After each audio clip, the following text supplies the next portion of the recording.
Well, there's always next year. That's how we comfort ourselves when our teams just had the season from hell. Or maybe worse, the season from purgatory. Quick throw over the middle, intercepted! D. Winters has got it! D. Winters going the other way! But good news, next year is now officially this year. It is roster building season on the NFL calendar, which means today we are fixing your team. And I'm talking to every single one of you. We are going through all 32 rosters today. We are identifying the biggest holes on every roster, and we are fixing those holes heading into the 2026 offseason. This is what it's all about! I stand! I'm going to break down every single team into tiers. We have 3 of them here. Reload as the top tier, rebuild as the middle tier, and restart, predictably, as the bottom tier. And we'll begin with that restart tier because every team within this group is either at square one right now, or they were recently at square one and they're only a year, maybe 2 years at most, into their organizational reset. At minimum, in my opinion, every single team in this tier has 2+ years to go before they're contending for a championship, but there is a path for all of them. It's typically going to be a longer path and a more difficult path, but a path nonetheless. Within this tier on the AFC side, we have the Raiders, Browns, Jets, Dolphins, and Titans. And on the NFC side, we have the Giants, Cardinals, and maybe controversially, the Commanders. I understand that listing all of these teams together in one tier is contentious, to say the least, but just stick with me. Listen to what I have to say. I promise I will explain myself. And if you still disagree by the end, fine. Light me up in the comments. I'll have earned it at that point. But just give me a chance to tell you what I'm thinking here. We're going to start off today going through this restart tier, talking through the team that currently has the first overall pick in the draft, the Las Vegas Raiders. It'll be from 60 for the win. And he drills it! Goes in! The Raiders end the season on a high!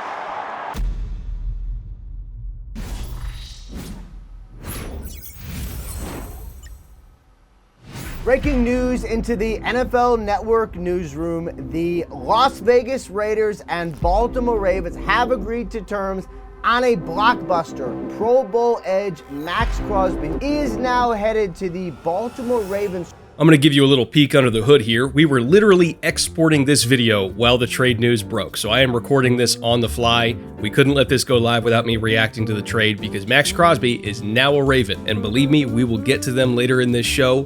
For now, I want to focus on the Raiders side of this trade because they have a ton of resources to work with now. They have a lot of money available, so they can retain basically all of their key free agents. Malcolm Kuntz, Daniel Carlson, Dylan Parham, Eric Stokes. I think they're going to bring all of those guys back and just not create more holes than they need to right now. And then beyond retaining their own free agents, they have enough money to spend on outside free agents as well. I'm looking at Alec Pierce as my top target here. I don't really care what the number is. It could be $28 million. I am not sweating it one bit. This team needs a premier deep threat. They have the workhorse running back. They have the star tight end. They need a vertical threat that can create that space for everything else to work. And Alec Pierce can do that. And I'm still going to have money left on top of that. So I'm looking at Jalen Phillips. I'm looking at Trey Hendrickson. I'm looking at even bringing back Khalil Mack if I can. I have the resources to get a veteran edge, so I'm going to do my best to do that. And I can offset all of this spending, by the way, with my absolutely gargantuan war chest of draft picks. Following the Crosby trade, I have 2 firsts, a second, a third, 3 fourths, a 5th, 2 sixths, and a 7th. I have more picks than I know what to do with. Actually, that's a lie. I know exactly what I'm going to do with them. First overall, obviously we're going Fernando Mendoza, but with my newly acquired mid-first round pick, I'm looking at adding another edge, Akeem Mesidor from Miami. I know a lot of people are worried about the age component of this, but he is a polished, ready-to-go pass rusher right now immediately, which means I am getting surplus contract value because I don't really have to wait for him to develop.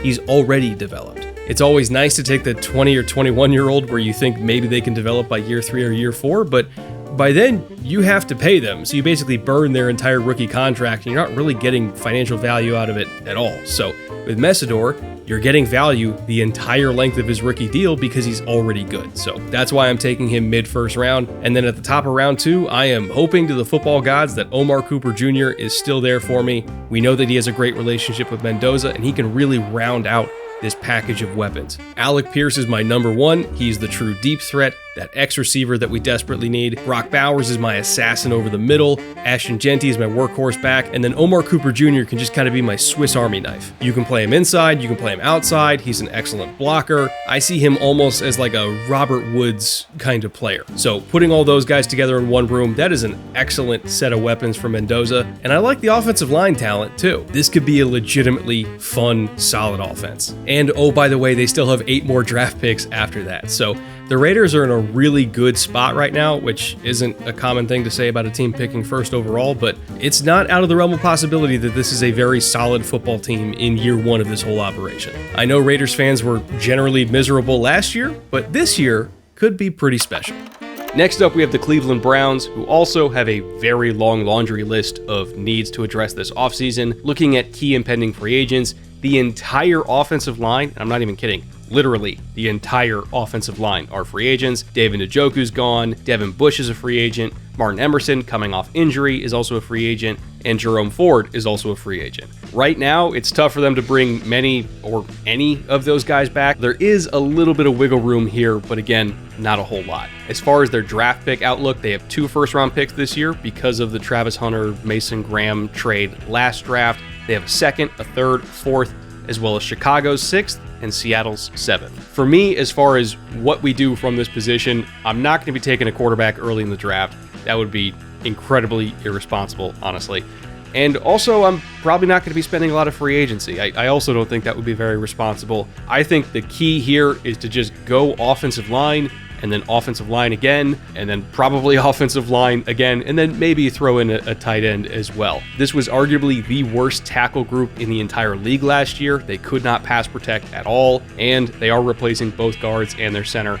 So for me, I'm just trying to set up a supporting cast for a new quarterback to come in 2027. I'm not even attempting to get a new one in 2026. Key players to watch here, Spencer Votto at 6th overall would make a lot of sense to me, simply because he can play all 4 of the remaining 5 spots left to fill on this offensive line. Reminder, they just traded for and extended Titus Howard, so he's clearly the plan for right tackle, but they still need everything else. And luckily for them, Votto is so good that he can play everything else. You just kind of draft him and figure out what spot you want him to play later. But worst case scenario, if we only get 1 tackle in the first round, he is a good starting left tackle in the league on day 1. In my back pocket, I'm just hoping to grab another tackle at 24, by the way, so if that happens, I can kick Votto inside and we have ourselves an excellent, maybe even elite guard. The one exception for an offensive line pick at 24 would be if the Oregon tight end Kenyon Sadiq somehow slipped that far, but again, the odds are very long that happens. I'm just going to take offensive line and sleep like a baby and then probably do the same thing on day 2.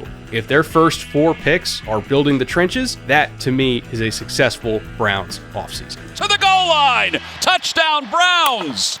Next team here, we have the Jets, who, again, seemingly are starting at square one. They did trade away a couple franchise cornerstones in the middle of last season in Quinnen Williams and Sauce Gardner to stockpile picks, which to me signaled that they were just going to tear it down and once again start all over. But that being said, there are some good pockets of talent on this roster. The young offensive line, I think, is really talented. They have a bright young tackle duo that they can build around. Breece Hall is a great running back. Garrett Wilson is a really good young receiver. They got a young tight end last year that I liked a lot. They picked up Adonai Mitchell in the Sauce Gardner trade. I think he could be a quality receiver in this league. They're not completely devoid of talent, but they do need a lot of help. Pending free agents here, Quincy Williams, John Simpson, Elijah Vera Tucker, and Tony Adams at safety. They have about $79 million in cap space right now, so signing guys should not be a problem. And I would at least bring back John Simpson to be a starting guard for them, and I would potentially even consider bringing back Elijah Vera Tucker as well, who to me is the better of the 2 guards. He just happens to get hurt quite frequently, but when he's on the field, he's great. So again, I don't think they're going to get a better guard than AVT in the draft this year, so you might as well bring him back. And then as for other key needs, quarterback, that's the one everybody's talking about. I also think they need at least 1, probably 2 early investments on the defensive line, and then same thing at DB. You trade away Sauce, you're potentially going to be losing Tony Adams. You got to get an infusion of young DB talent in there too. The advantage they have is they do have a lot of money, so they are one of the few teams that I think could potentially absorb Kyler Murray. That's the big wild card here. And it's really only a 2-year commitment. You're getting a bridge quarterback that gets you through 2026, Again, he's got a talented offensive line. He's got talented receivers. And, if he doesn't work out long term, fine, whatever. You didn't really invest that much in him anyway. And if you're drafting a young quarterback in 2027, you won't have to start him immediately because you have Kyler Murray. So I think it's a great bridge situation. It doesn't cost them a lot. And on paper, the offense could be potentially pretty solid here if they retain all of their in-house pieces. Now, as for other fits here, they have 4 high picks to work with, 2 firsts and 2 seconds. I'm zeroing in on edge early with that number 2 overall pick. Some people like Ruben Bain there, some like David Bailey. I'm kind of undecided at the moment about which one I would prefer, but either way, I'm doing edge early. And then the second pick that they have in the first round is at 16, which for me makes a lot of sense for Caden McDonald. I'm double dipping at defensive line here.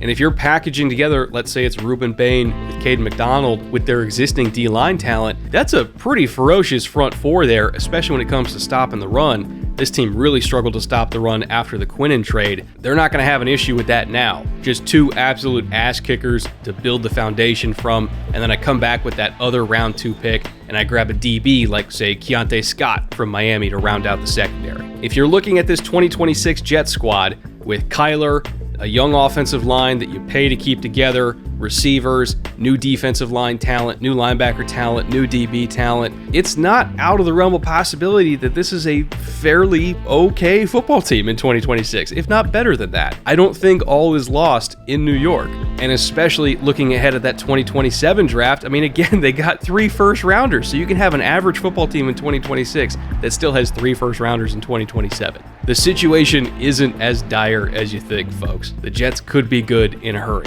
They just gotta nail this offseason. That is the first step. Who wanna fly with them?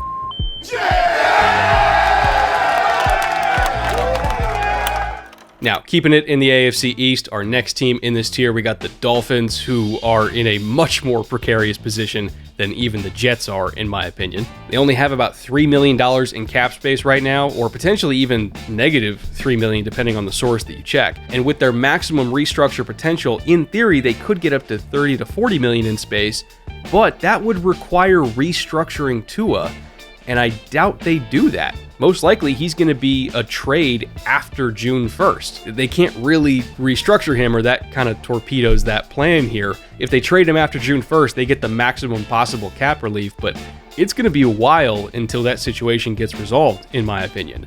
And then on top of that, they're replacing a lot of guys. Tyreek Hill released, James Daniels released, Bradley Chubb gone, Nick Westbrook-Ikine gone, Jack Jones, Rasul Douglas, Darren Waller. They don't have a lot of money. They have a decent number of picks, but they have a lot of needs to address here. And unfortunately, this incoming regime is at least 2 years away from putting together a good football team. It's not necessarily their fault, it's just kind of the situation they walked into. As far as primary needs, in my opinion, quarterback, edge, corner, tight end, safety, might as well just list almost every other position group on the roster at this point, but they need a lot here. As for filling those needs, I think they're a team that could potentially go Caleb Downs at 11 if he even gets there. Not that safety is the biggest need, but he is likely to be the best player on the board if he gets to 11. So for me, I'm just taking the best player that I can, and I'm just taking that win. If Downs is gone, like say if he goes to Cincinnati or somewhere even higher than that, Jermod McCoy is who I'm looking at, Mansour Delane, maybe even Emmanuel McNeil-Warren from Toledo. Just whoever the best player on the board is, which is likely going to be one of these DBs here, that is who I am targeting. I don't even care what position it is, just get me the best player. And then as for their round 2 pick, because they don't really have any resources in free agency, really their only talent acquisition this year is just going to be in the draft. Whichever position they took on day 1, I'm going the opposite on day 2. So if they took a DB in round 1, I'm looking at R. Mason Thomas from Oklahoma at edge in the second round. Or if, let's say, they took an edge at 11, I'm looking at Keith Abney at corner in the second round. So either way, I'm building the defense. I'm just getting the best players that I can. You could even talk me into receiver. I don't even care at this point. We are BPA all the way, baby. You got multiple years to go here. You might as well just take the best players. And a quick note to Dolphins fans that I know are watching this right now. I'm sure you guys have been doing like mock drafts and mock off seasons in general for quite a few weeks at this point. I would love to hear your suggestions. for what they do at 11, because this is one of the more intriguing teams in the draft, in my opinion, because they basically can do anything and it makes sense. So drop those down in the comments below. I want to hear Dolphins fans specifically give their opinions on this. And seal it for Miami. Next up, we have the Tennessee Titans, who once again had a pretty rough 2025, but you see the vision. Like, I really do think that Cam Ward is going to be a good quarterback in the long term. We know that they have offensive line issues. We know they have pass rush issues. We know they have receiver issues, but at least they got quarterback figured out, and I think they have the coaching staff figured out. Those are the two hardest things to fix. Everything else, we can work on. And they have the money to do it and the picks to do it as well. Cap space right now, about $98 million available. As far as key impending free agents, Kevin Zeitler, Chig Okonkwo, Sebastian Joseph, Arden Key, Joey Sly. Maybe they bring back some of them. None of them are real needle movers here. I think they're going to take most of that money and look outside the organization and throw money at other teams' free agents. To me, that means, once again, Alec Pierce. You're going to hear that name a lot today. Whatever the number is, you got the money. I don't even care. Throw it at Alec Pierce. And if that somehow doesn't even work, Juwan Jennings is my plan C. Either way, we got to get a receiver this offseason in free agency. As for other positions, a sneaky pickup at guard could be Will Hernandez to play right guard for them. Maybe even Jamari Salyer if they want a value signing that could also potentially play tackle in a pinch. And then at edge, I would try to get Jalen Phillips for a reasonable contract. I bet he would probably go for somewhere around 20 to 25 million a year in his own right. As for draft picks, Francis Mauigoa is the perfect fit for them at 4th overall. They really need a better situation at right tackle. I know they invested in it a couple years ago. It really hasn't worked out so far. I think Mauigoa is a better prospect anyway, and I think he could slide in there as a rookie and play immediately. Even if they get Jalen Phillips in free agency, I still think they need even more edge help to add to the rotation. So again, R. Mason Thomas is somebody I look at in that draft range, or maybe even Derek Moore later on day 2. That would also be awesome if they can't get R. Mason Thomas. Overall, looking at this offseason, if they come out of free agency and the draft with a new starting right tackle, a new starting receiver, a new starting edge, and a starting guard, no matter how they get those things, whether it's money in free agency or a draft pick, as long as they do that, I'm feeling good about the Titans in 2026. It's caught! That is a Titans touchdown! Next team we got here in the restart tier, the New York Giants. There's a lot of young talent here to be excited about. Jackson Dart, I think, flashed a lot as a rookie. Malik Neighbors, when he's healthy, we know what he can do. Same for Cam Skattebo. They've got a franchise left tackle, a bunch of young defensive pieces we also like. I mean, Abdul Carter, even if the stats weren't eye-popping, the tape was good. I mean, there's a lot to be excited about here. And also, you're bringing in John Harbaugh, who's one of the most experienced coaches in the NFL. There's a pretty solid foundation to start off with here. The one complication is they don't have a lot of money. Right now, they have about $7 million in cap space. And then when looking at key impending free agents, they're not going to be able to bring back all of these guys. Wan'Dale Robinson, Cordell Flott, Jermaine Illuminor, Russell Wilson, who we know they're not bringing back Russ anyway, Rakeem Nunez-Roches, Dane Belton. I would say maybe out of that group, Cordell Flott's the most likely to get re-signed, but maybe only 2 to 3 max are coming back to Big Blue next season. And they don't have a whole lot of picks to replace everybody either. They have a first rounder, a second rounder, but no third rounder. They have a 4th, a 5th, 3 6th, and then they don't have a 7th. So overall number of picks here is 7, but they don't have a lot of high picks to work with. That means we need to make the 5th overall pick count. As for what we do with that, I'm between either right tackle or receiver here because my main job as the Giants fake GM here is to just make Jackson Dart successful. So either I'm giving him a weapon or I'm protecting him. Either way, this pick is for Jackson Dart. I'm looking at Carnell Tate at 5th overall. That could give them another young, cheap, explosive talent at a premium position. Or if they want to go a different direction, again, Francis Mauigoa is going to be high on my list, or Spencer Fano. Both kind of feel chalky here, but either way, they're picking 5th. And we know Mendoza's going 1st, which means no matter what, they're probably coming away with one of Carnell Tate, Francis Mauigoa, or Spencer Fano. I'm good with that. The one wild card that I would accept is Caleb Downs, just because he is that ridiculously good of a safety prospect. If they felt like they couldn't pass on him, I would understand, but I would prefer either a tackle or a receiver here. I'm not sure if the Giants have quite enough firepower on paper to make the playoffs in 2026, but this is a really nice springboard that they can build off of to make a run in 2027. As long as they do well in the next 2 months, that 2027 run is very possible. Robinson stays in bounds. Robinson's going to go all the way. It's time to talk about the Cardinals, and this team is in a fascinating position. They've got about $32.8 million in cap space right now, and they also have all of their draft picks. So for their top needs, which to me are quarterback, right tackle, and edge, there is a way for them to acquire a new quarterback without drafting one at 3rd overall. And if you're a Cardinals fan, you already know the name I'm about to say because everybody brings it up. Malik Willis. He has familiarity with Mike LaFleur, he knows the system, he knows the verbiage, and quite frankly, he's put a lot of really good tape out there whenever he's got his opportunities in Green Bay. I think that's a starting quarterback in the NFL, and potentially a pretty darn good one. They're probably not going to take a quarterback at 3rd. They really need a right tackle instead. So signing one in free agency frees up that 3rd overall pick to, once again, potentially take Francis Mauigoa at 3rd, or Spencer Fano. Pick your flavor. There's a lot of teams that need right tackle, and they're all picking really high in this draft. He's going to go somewhere in the top 10. We just don't know where yet. But I think the Cardinals are going to be the first team to draft an offensive tackle because they absolutely should. In fact, if you're looking at the pressures allowed by all of the Cardinals tackles that played last year, not named Paris Johnson, it was pretty rough. Like, they really don't have an answer after Paris Johnson. So get themselves a starting right tackle. And then in round 2, that's where I'm attacking edge. I think it is possible that Cassius Howell out of Texas A&M slips a little bit in this draft because he's not that big and he doesn't have long arms.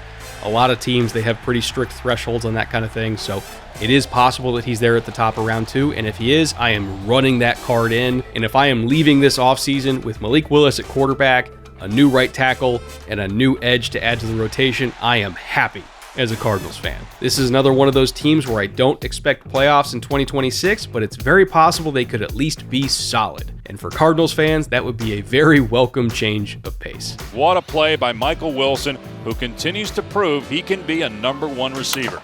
Now, our final team in the restart tier, and this is the one that I think is probably the most surprising for a lot of people, the Commanders. I understand they were in the NFC Championship game a year ago, but have you seen how much work they have to do on this roster? Basically, the entire defense needs help. Corner, safety, linebacker, edge. I mean, every single position group other than defensive tackle needs a lot of help here. And then on top of that, they have a thin receiver group. Not a bad receiver group, but a thin receiver group. They're not really insulated from injury whatsoever. Their running back room could also use some help, and it's very possible they're going to need a new backup quarterback as well. Like, there's just a lot to address here. The good news for Washington is they have a lot of money. They don't have a lot of draft picks because of the Laramie Tunsil trade, but when you have that much money, I guess who cares? Like, you can just buy an entire defense. And that's kind of what I expect them to do. If I'm them, I'm throwing a lot of money at Odafe Owe and try to pry him away from the Chargers. He was really, really effective as a 3rd down pass rusher in LA after he was traded by the Ravens. I think he's earned himself a healthy contract, and boy, the Commanders need edge pass rush help a lot. I would also try to get Kobe Bryant if he slips away from Seattle. Seattle has a lot of their own star players they have to retain, so Bryant might be the odd man out there. And same thing for Reek Woolen, too. He's a very quality starting corner. I don't think Seattle can afford to keep everybody, so I would just try to pry away both Bryant and Reek Woolen. And then in the draft, again, no 2nd round pick, no 4th round pick, but they do have a 1st, a 3rd, a 5th, 2 6th, and a 7th. I think this is a prime team to take Caleb Downs here. He is likely to be the best player on the board, if not one of the 2 best players on the board at their pick, depending on how you grade Jeremiah Love. And if they do turn that card in, I mean, he is an immediate impact player for them. He's got exceptional instincts, really quick trigger, love his closing speed, great tackler, really reminds me a lot of Eric Weddle as a perimeter run defender. He might not have Weddle's ball skills, but also very few safeties in NFL history had Eric Weddle's ball skills, so that's not really a slight to him. And if you're getting like 85 to 90% of Eric Weddle at 7th overall, that is worth the pick. Weddle was one of the best safeties of his generation. Caleb Downs has that kind of talent. So I'm either taking him or Jeremiah Love at 7, and I'm sleeping like a baby. And then I'm coming back in the 3rd round, and I'm strongly considering like Romello Height from Texas Tech, who's a slender, explosive, bendy rusher off the edge. And so looking at this entire picture, you have Caleb Downs, Romello Height, Odafe Owe, Kobe Bryant, Reek Woolen. You're basically rebuilding most of the defense in 1 year. We still have issues to address on offense. I get it. That's the reason why I think this team is 2 years away, not 1 year away. But this would be a really, really critical step to getting back to contention in 2027. I'm going to reiterate again, this team does need a lot of help, but the good news is they have the resources to bring in that help, and they can do it immediately. We'll see if they get it done. Touchdown! Touchdown, Washington! All right, next tier on the docket after restart, we have tier number 2, which I call rebuild. This is like the entertainment tier to me. Like, all of them are absolute unadulterated chaos. They can beat any team in the league. They can lose to any team in the league. You have no idea what's going to happen. Even they have no idea what they're doing sometimes, but my God, they're entertaining. Like, I don't think the Vikings are the best team in the league, but I'm going to watch the Vikings every single week because I never know what I'm going to see. Like, the entire NFC South is in this tier. That's the kind of football we're talking about here. It's great. I love it to death. Their own fan bases, though, tend to get heart attacks. Within this tier, which again is the largest one in the league, on the AFC side, we have the Ravens, Texans, Chiefs, Colts, Bengals, and Steelers. On the NFC side, we have the 49ers, Cowboys, Vikings, and again, literally the entire NFC South. We have a lot of teams to get through here, obviously, so I'm just going to start with what is, to me, the most endearingly weird team in the league, the Minnesota Vikings. If you want a primer on just how odd this team is right now, just look at their cap situation. Technically, on paper, they have the least amount of cap space in the entire league at about negative $40 million. Restructuring Justin Jefferson saves $18 million just on its own. A Jonathan Allen restructure saves about $8.5. Darisaw saves $9.2. Jonathan Grenard saves about $13. Hawkinson, $9.5. Byron Murphy, $11.4. Andrew Van Ginkel, $11.3. The Gink is on fire! They have a lot of levers they can still pull here. So I'm not necessarily worried about their cap situation, but it is kind of hilariously weird on paper. Now, as for their pending free agents, they don't necessarily have any stars that are about to walk away, but they are likely losing Harrison Smith to retirement. And next year's free agency group is a big one. Andrew Van Ginkel is a free agent, Brian O'Neill, Aaron Jones, and Jordan Mason, Javon Hargrave, Ryan Kelly, Blake Cashman, Isaiah Rodgers, and of course, Jordan Addison. So I imagine this offseason is going to be all about trying to make next offseason a little bit smoother. Touchdown!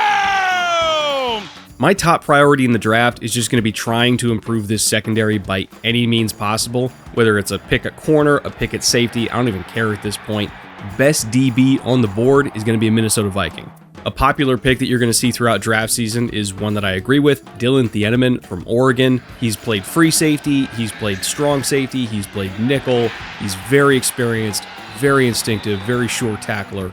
And this style of defense in Minnesota requires their safeties to be Swiss Army knives. They play a lot of quarters, a lot of palms coverage, and what that typically means is that the safeties are going to be carrying receivers vertically one-on-one down the field. So you need somebody with range, you need somebody with competitiveness at the catch point, and at the same time, you need somebody who can play the run from depth, which Thieneman can do. It's a really hard position to play in this system. You need to have guys that can do it. I think he's a fit. Or failing that, Emmanuel McNeil-Warren from Toledo, I think is also a great fit here. Keep an eye out for him at 18th overall. Or if they go corner, I really like both Brandon Cisse or D'Angelo Pons from Indiana. Again, they play a lot of palms coverage in Minnesota. You need corners that can put their back to the sideline, read the quarterback's eyes, and use short area explosiveness and fluidity to break on the football. And both Cisse and D'Angelo Pons are excellent at that. Now, if they do opt to go offense instead of defense, I'm looking at receiver first and foremost. They're likely losing Jalen Naylor now, and they're probably going to lose Jordan Addison in the near future. So I think you could argue for their future wide receiver 2 at this pick, and for now, be wide receiver 3. Denzel Boston comes to mind. If they want to use Jefferson more in the slot, you put Boston outside, Jefferson inside, or if they want a dedicated slot receiver, Mekhi Lemon from USC makes a ton of sense as well. I don't necessarily think that Lemon is as versatile as Boston, but I do think he's a better, pure, dedicated slot receiver, and he would allow Jefferson to just kind of live outside and, well, be Justin Jefferson. Where was it? Now, another wild card pick here is Sonny Styles at 18. but I don't think he's even going to get close to their pick, but he is a perfect fit on paper, so just kind of keep an eye out for that if they do decide to trade up. Overall, for me, I don't think the Vikings are going to be very active in free agency. They're more just going to try to defend their own territory rather than pick up players from outside the organization. And in the draft, it's all about DBs and receivers. They have 4 picks in the first 3 rounds, and I bet at least 2 of them are going to be DBs, and 1 of them is probably going to be a receiver. What an effort from Mekhi Lemon. Now, moving on to the Indianapolis Colts, who have one of the most consequential off seasons in the entire league this year. It appears that their plan is to transition tag and then get a longer deal done with Daniel Jones, who is coming off a major injury, of course, but early reports indicate that the team believes he's going to be back early in the season, if not for week 1. So that appears to be their plan for quarterback. And on top of that, Anthony Richardson might get moved, and they could potentially lose Alec Pierce to free agency as well, since he ended up not getting tagged by the deadline. Many people argue that Pierce is the top available receiver, so he could get $20, maybe even $25 million a year on the open market. And also at the same time, because when it rains it pours, their edge room has really thinned out. As of right now, the only guys that I expect to be on the roster next year are Leatu Latu and JT Tuimoloau. Maybe Leonard Floyd is a pickup here, or Hassan Reddick. Either way, they have to spend for another edge in free agency, at least somebody who can be like a veteran leader in that group, because they don't have one right now. And then beyond that, I also think they need help at inside linebacker too. So they have a lot of work to do here. Their quarterback isn't healthy. They have to give a big deal to their own receiver or risk losing him. They have to spend on edge. And then on day 2, they have to pray that a linebacker like Jake Golday from Cincinnati is going to be available to try to fill out their linebacker room. He's 6'4", he's 240, large, explosive athlete. He's a perfect fit for them, by the way, because the Colts love height, weight, speed freaks, but there's no guarantee he's even going to be there at their pick on day 2. So I really don't know what the Colts are going to do this offseason. It's a very, very tough position they find themselves in. And that's reflective of the fact that they started as arguably the best team in the league last year and then finished, unfortunately, in the middle of the pack. It wasn't really their fault. I mean, they took on some devastating injuries, but what happened, and now they're here. If you're not a Colts fan, keep an eye on what this team does this offseason, because the ripples of what they do are going to be felt everywhere else in the league. I can promise you that. From there, let's start our tour of the NFC South, beginning in Carolina with the reigning division champion Panthers. This is a really interesting position they find themselves in because they don't have a lot of cap space available currently. On paper, they do have a lot of very expensive needs, but they're also fairly fixable. They're going to need a left tackle because Ike Ekwonu is coming off a devastating injury and more than likely will not be available for at least the first half of the season. And we know left tackle ain't cheap, so they got to figure that out. They also have to add even more to the edge room. They need linebacker help. They need safety help. There's a lot of things on the list here and only so much money to use on it. Right now, they have less than $10 million in cap space on paper, but with restructures, they could get up to about $80 million.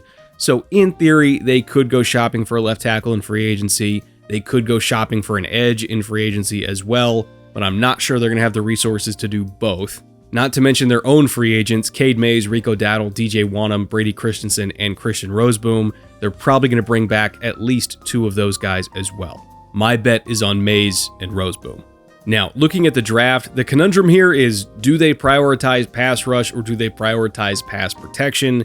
If they do not get a left tackle in free agency, like say they don't get Rasheed Walker or one of the few starting caliber left tackles that are going to be available, I think they have to do that first in the draft. It's a hell of a lot easier, in my opinion, to get consistent pass rush on day 2 and day 3 than it is to get consistent pass protection. So if Caleb Lomu is there at their pick at 19th overall, I am running in that card and I am sleeping like a baby. He's 6'6", 308, long and strong. He can play a little bit high at times when it comes to leverage, but he's so powerful and he's got such great core strength that it really doesn't compromise him. His comfort position just happens to be high, but it works. On tape, he is a starting left tackle in the NFL today. So I am prioritizing that. I'm just trying to keep Bryce Young clean. And then in round 2, I think this is another team that could target Jake Golday as their new Mike linebacker of the future. I don't really think they have a shot at CJ Allen, so linebacker is probably a day 2 thing for them. Or if they don't go with Goldie, I think Anthony Hill from Texas could be a good fit as well. And then in round 3, I'm going to add even more juice to this pass rush by getting Danny Dennis Sutton out of Penn State, another long, bursty Nittany Lion. We've seen a bunch of those in recent years. His one weakness is that I don't really think he's got the best fluidity. Like, he can be a little bit stiff at times, but if you can just weaponize his length and power to be more of a pocket collapser rather than somebody who's going to be winning with bend, I think he can be a real contributor to this D-line room. Plus, he has a lot of special teams value as well. He has a knack for affecting punters and kickers. So overall, if Carolina comes out of this offseason with a left tackle, a linebacker, and defensive line help, and then maybe address the running back room later on day 3, I consider that a successful spring. Next up in the NFC South, we're going down to Tampa Bay, who have a really interesting free agency and draft period ahead of them, mainly because they have potentially a lot of money available, but also a lot of talent they have to pay, or in some cases, not pay. It sure sounds like Mike Evans is about to be a free agent, but he's not the only one. Jamel Dean, Logan Hall, Cade Otton, Rashad White, Levante David, and Hassan Reddick are all going to be unrestricted free agents. And then Sean Tucker is a restricted free agent. And I think that most of these guys they're going to let walk. If I had to bet, I think they're going to prioritize bringing back Jamel Dean and Cade Otton. Dean! You got it! Just so they can try to not create too many holes at once. And they're going to trust themselves to figure out the receiver room and to figure out the running back room and ultimately to figure out linebacker and edge in free agency and the draft. When looking at the draft, the dream fit is obviously Sonny Styles from Ohio State. He is one of very few linebackers, and I'm talking in the last several draft classes that I think could live up to the legacy of Levante David in Tampa. He plays a lot like David. He's extremely athletic, fluid, explosive, just so graceful in space. And I know it sounds weird to describe a linebacker as graceful, but he's just always under control, rarely loses his balance, great instincts, great trigger. Like, he's just the will linebacker that you want your will linebacker to look like. I love him. I think he'd be great in Tampa, but more than likely, they would have to trade up for him, which, again, I'm not 100% sure they want to do because they need picks. Now, if, for whatever reason, Cade Otton does become a free agent, then Kenyon Sadiq is a natural fit here as well. I think he's actually more talented than Otton. He's a really easy mover, great after the catch, can rip down the seam. Plus, he blocks really well, too. Like, a lot of people talk about Kenyon Sadiq like he's Jordan Reed. No, he is a Y tight end. He doesn't look like a normal Y tight end, but he blocks like a Y tight end. In an era of the NFL where teams are starting to run a lot more 12 personnel and prioritize tight ends and what they can do in both the run and the pass game, Kenyon Sadiq is one of those guys that could play immediately. And I mean, like, be an all 3 down contributor immediately. He's awesome. But beyond Sadiq and beyond Styles, if they don't get either one of those two guys, I think this could be a sneaky destination for TJ Parker from Clemson. This team still does need edge help to help out Yaya Diaby, and this is another really explosive, powerful edge rusher that kind of reminds me a little bit of Yaya Diaby. I mean, after all, Diaby did need a little bit of development coming out of college football, but we all saw the athletic traits and the potential. If he just had the right environment to grow and develop in, he was going to become a Pro Bowl caliber pass rusher at a minimum, and that's what Diaby's become. He's one of the best young edges in the league, in my opinion. Parker could be that. He's got the length, he's got the power, he's got the burst. He just needs to develop a little bit more of a pass rush bag, but I mean, if he does that, the sky's the limit. And then whichever position they don't take in round 1, I think that's what they attack on day 2. So if they don't get TJ Parker on round 1, they come back on day 2, try to grab another edge like Zion Young or everybody's day 2 favorite, R. Mason Thomas. Or if they do address edge in round 1 and they try to get to linebacker and tight end on day 2, now you're looking at maybe Kyle Lewis in round 3, who is more of a linebacker safety hybrid. But if you're looking for a lighter linebacker that can really, really cover, Kyle Lewis is going to be your guy. Overall, the Bucs have a lot of options in front of them. They don't really have to panic here. And I do think that they're going to keep needs in mind, obviously, but there's not like a clear priority here. It's just whichever player is the highest grade at their positions of need, that's going to be the pick. They don't have to try to force it at one position or the other, which honestly is a luxury spot to be in. Why you got the OE dog? All right, moving on to Atlanta here, and they have a very tricky situation that they find themselves in. They did improve their pass rush last offseason, but we don't really know what that depth chart is going to look like at the start of this coming season. Plus, they don't even have their own first-round pick. They traded it away to the Rams last draft. So, again, kind of a tricky situation that the new regime finds itself in. I'm really curious to see how they navigate it, but that starts with free agency. Kyle Pitts is a free agent. I imagine that he's probably going to get tagged because they don't want to just create another hole for themselves, and they have the money to keep him, so they're probably going to do it. Arnold Ebiketie is also a free agent, as is Caden Ellis, Leonard Floyd, David Onyemata, Dee Alford, Zane Gonzalez, and Tyler Algier. So again, a lot of those defensive linemen are free agents, so they gotta figure that out first and foremost.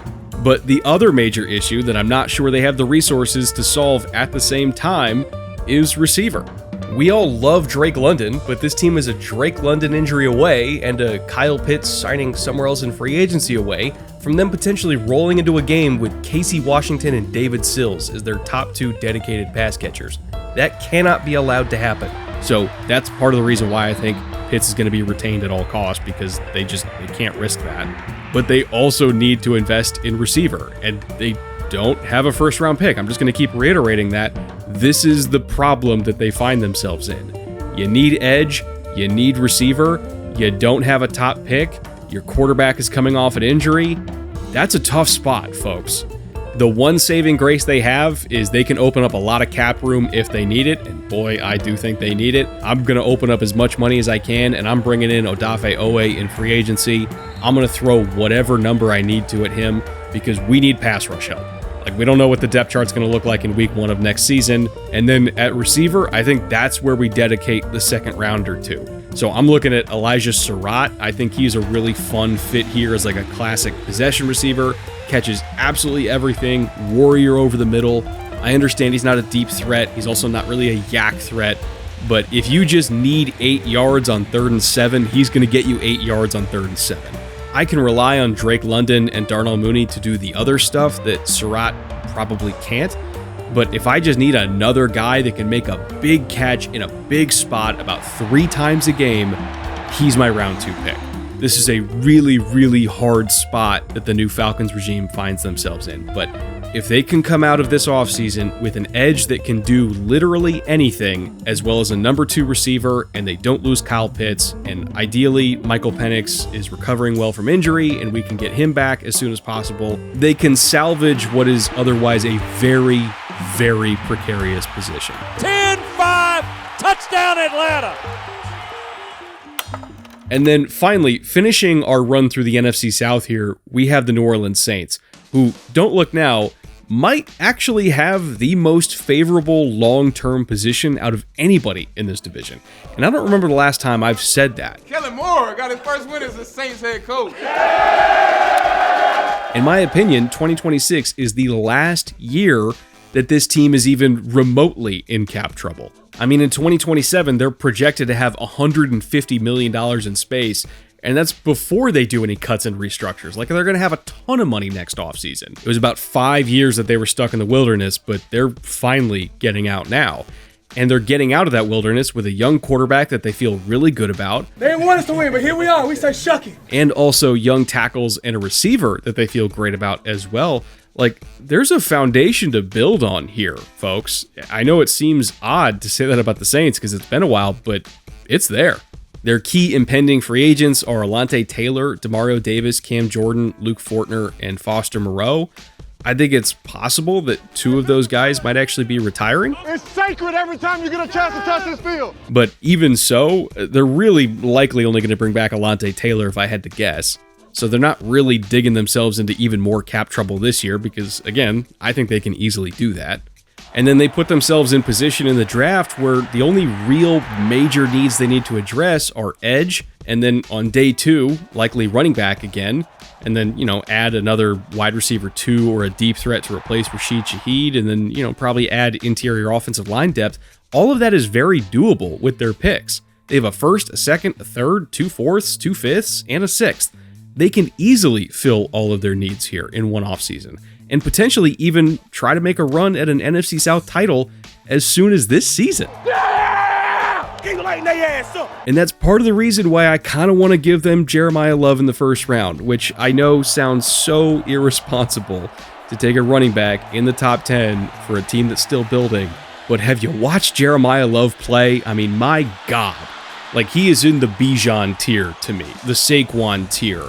You know, that really easily projectable future all-pro running back kind of tier. That is the kind of talent that he is. Elite burst, long speed, vision, balance, receiving ability, character. I mean, he's just got everything. I mean, literally everything. I mean, you could argue that he is the best player in this class. So is it even realistic that he's available at the Saints pick? Not necessarily, but also he's a running back. And I understand that some teams don't take running back early because they only invest in premium positions. Yeah, I get it. But again, have you watched the kid play? Like, he's just utterly insane. So I'm kind of throwing positional value to the wind here, or whatever you want to call it. I'm just taking the best player.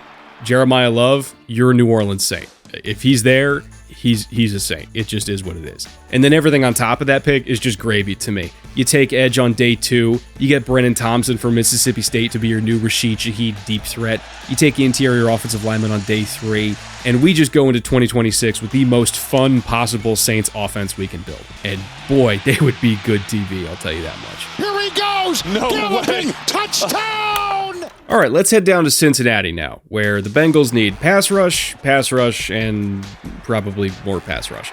Only 4 defensive lines had a lower pressure rate than Cincinnati did last year on true dropback passes. And when they didn't have Trey Hendrickson on the field, they were even worse than that, believe it or not.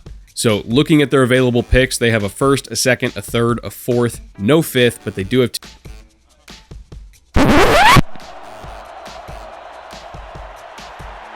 whether it's an edge rusher or an interior, maybe even both. I don't even care at this point. I'm looking specifically at Akeem Mesidor from Miami. He makes a lot of sense for them in the first round as an experienced, polished pass rusher that gives them immediate help right now, while Shamar Stewart on the other side is really more of their like high upside, long-term developmental project. Maybe he'll be great in, 2 years, something like that. Akeem Mesidor is good right now. So Shamar Stewart, obviously massive ceiling, all pro type physical traits. He's just not there yet as a player. Where Mesidor doesn't have quite the ceiling of Shamar Stewart, but he's ready to go day 1. And then my alternate choice there, if they don't happen to go edge early in round 1, I think Caden McDonald from Ohio State is a sneaky fit here.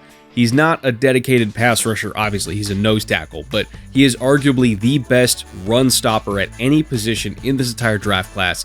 And the value that he brings to the Bengals pass rush is just moving offenses backwards on early downs. And then I think they can grab another actual pass rusher on day 2, or maybe be one of the teams that's in line to go after Goldie on day 2. Keep the Bearcat in Cincinnati. They certainly need linebacker help as well, and I think Goldie is a good fit for what they like. Or if they want to go with corner and try to get a better corner situation across from DJ Turner, who I think is a really good young corner. Chris Johnson from San Diego State makes a lot of sense. Either way, I think multiple defensive line picks in the first 4 rounds, plus a corner, plus a linebacker, just go straight defense all the way, with the one exception being, if you want to get guard help, I could accept a Keelan Rutledge pick from Georgia Tech, maybe even Jeremiah Wright from Auburn a little bit further down the board. Everything else should be defense.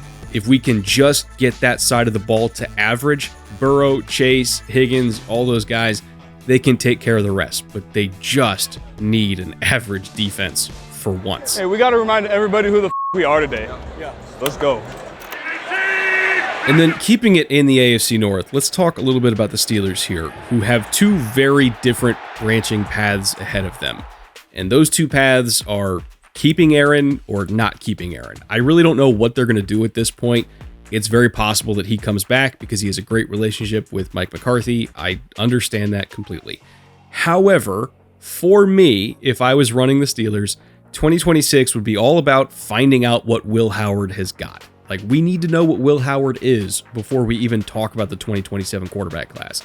So I'm giving him 2026 to show me what he's got, and I'm going to take the opportunity to give him the best chance possible. That means going receiver in round 1.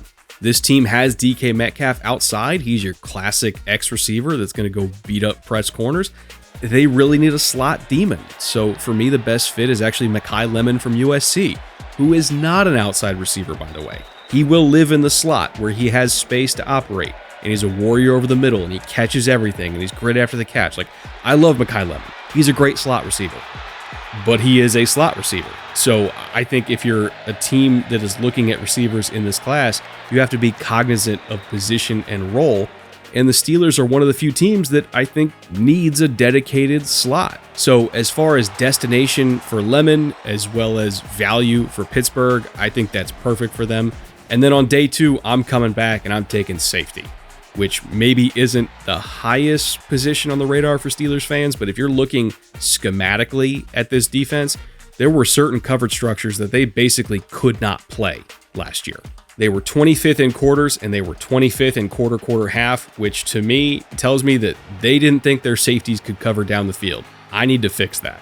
So whether I'm taking a dedicated safety on day 2 or I'm taking a kind of corner nickel type like Keontae Scott from Miami and turning him into a safety because he can cover, I'm good with that. Either way, I just need a safety that can run with a vertical down the field all by himself and not give up a touchdown. So for me, my dream offseason for the Steelers, do what's necessary to find out what Will Howard has, give him a weapon, improve the defense. This was a transition year to me anyway. I'm not expecting Super Bowl. I'm not even expecting a deep playoff run. I just need to know where we stand for 2027. All right, next up, we have the San Francisco 49ers, who are coming off an incredibly gutsy season in 2025. Just the fact they were even in the playoffs, I thought was a testament to how good of a coaching staff they had. Kyle Shanahan was remarkable. Robert Saleh obviously was incredible. Like, he got the Titans head coaching job for a reason. But that being said, there's some real holes on this roster, and those holes have to be plugged. Juwan Jennings is likely gone in free agency. I'm not entirely sure what they're going to do with Eddie Pinheiro, Brian Robinson, and Kendrick Bourne, but knowing the Niners front office, I'd bet they go rather conservative in free agency and just try to maintain cap health as best they can, which means they're going to have a lot of work to do in April in the draft. Like, this is one of the teams that I'd bet probably tries to trade down multiple times and collect a volume of picks, which is going to be handy because they have a volume of needs. Offensive line, both at tackle and on the interior, edge, DB, tight end. They kind of need a little bit of everything here. There's a lot of holes that have to be addressed. So we'll start with the offensive line. Trent, obviously way up there in age. Also, obviously one of the greatest left tackles to ever play the game, but he is not going to be around forever.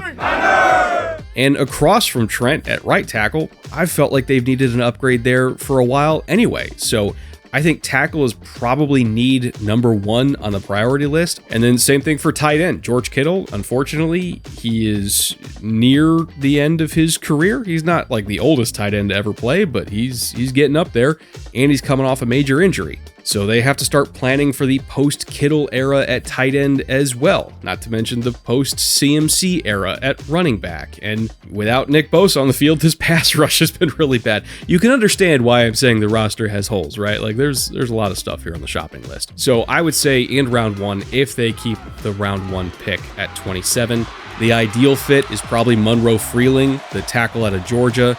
He doesn't have a whole lot of experience, but what he does have is traits. He is big, he is long, he is explosive, he's going to test out of this world at the combine.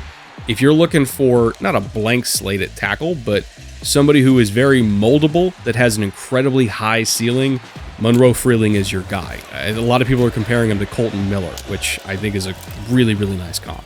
And I also think that if Kenyon Sadiq slips a little bit too far, like if he gets to the mid-teens, he would be the one guy I could see San Francisco actually trading up for rather than trading back, just because he is a very rare player at tight end. Not just because he's athletic and he catches the ball really well, but again, he can block. And tight ends in this Shanahan offense have to be able to block. They run so much 12 personnel. He is like the dream Shanahan tight end. So if they trade up for anybody, it's going to be him. But going back to our plan of just taking a tackle in round 1, that then opens us up to take a DPR on day 2.